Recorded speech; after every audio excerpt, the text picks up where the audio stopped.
네, 지금 국회에서 여당은 거의 막무가내로 추경 처리를 요구하면서 국방장관 해임 건의안에 대한 표결을 무조건 거부하고 이걸 정쟁이라고 얘기하고 있습니다.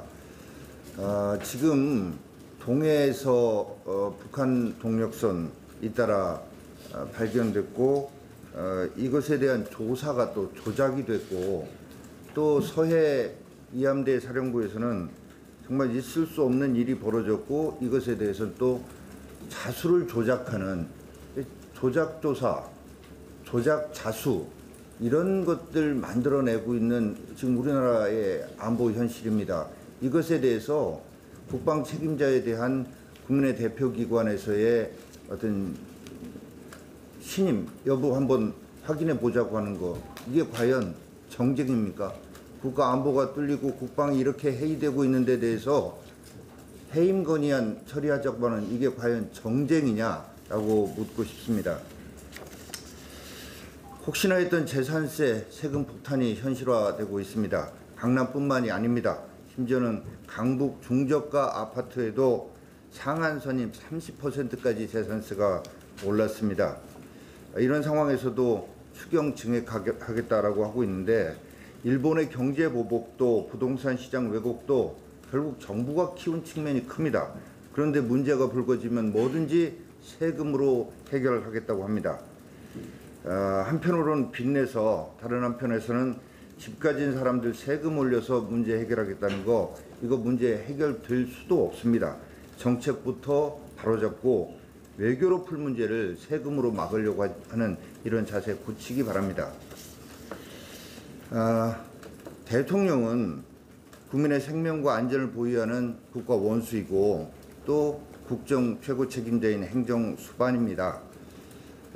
이런 대통령이 해야 될 일은 무엇보다도 이 공동체를 하나로 통합해야 될 책임이 있는 것입니다. 그런데 문재인 대통령께서 하시는 일, 이 정부, 이 정권이 하는 일을 보면 오히려 분열의 대통령의 역할, 국민 쪼개기 정치만을 하고 있습니다. 국민을 갈라치기 하면서 국론을 쪼개고 있습니다. 일자리 숫자 늘리기 위해서 일자리를 쪼개고 심지어는 편의점 알바까지 쪼개고 있습니다. 한미 동맹을 쪼개고 있습니다. 한미일 공조를 쪼개고 있습니다.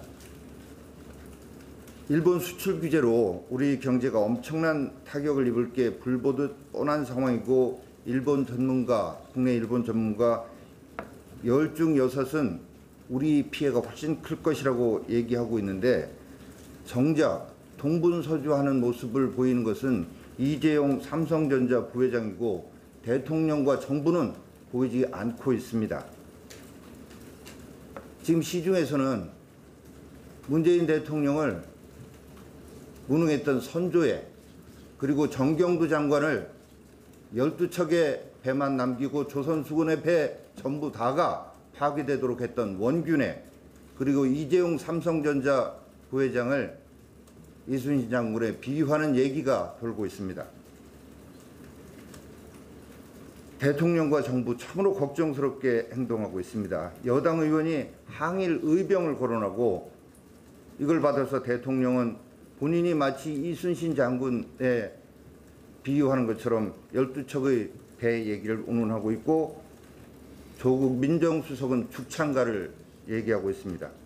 이렇게 감정으로 대응한다고 해서 경제 살릴 수 있습니까? 묻고 싶습니다. 이렇게 감정적 대응이 우리 경제를 회복시킬 수 있는 방법이라고 생각해서 이렇게 하고 있습니까? 최저임금 문제 마찬가지입니다. 앞서 대표께서도 말씀하셨지만 영세 소상공인들 이미 너무 올려서 버틸 수가 없다.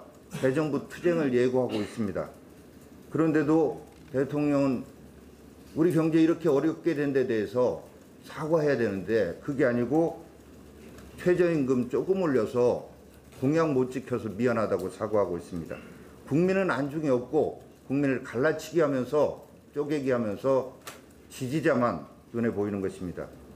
대통령께서는 국민 모두의 대통령이 되겠다라고 했던 취임사를 다시 한번 읽어보시기 바랍니다.